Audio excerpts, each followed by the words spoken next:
আমার ছেলেটা আমার সংসারের মধ্যে একটা প্রদীপ ছিল।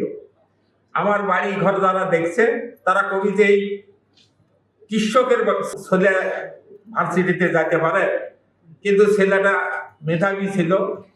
ওই 8 লাইন থাকি মানুষের ছেলে টিউশনি করায়। এইরকম করতে করতে শহরে যাওয়া টিউশনি করে খরচ কমেই দিতে লাগছে। ওদের খরচ দিয়ে আমি পড়ছে, পড়ে এনে অনার্স পরীক্ষা পাশ করলি, তাই নির্বন্ধন পরীক্ষা টিকছিল, পরে লিখিত পরীক্ষা দিয়ে পাশ করছে। এমন ছেলেটার আমার আশা ছিল যে একটা চাকরি বাকরি করবি, হয়তো আমি দেখে হয়তো মরে যাবো। সেই আশাটা আমার আর করল না। ছেলে দুনিয়ার থেকে বিদায় হয়ে গেল। সকলে দোয়া করবেন ছেলে যেন জান্নাতবাসী হয়। আমার ছেলের সাথে আরো যারা শহীদ হয়েছে তাদের জন্য দোয়া করবেন, সকলেই যেন জান্নাতবাসী হয়। আল্লাহ যেন শান্তি দান করেন।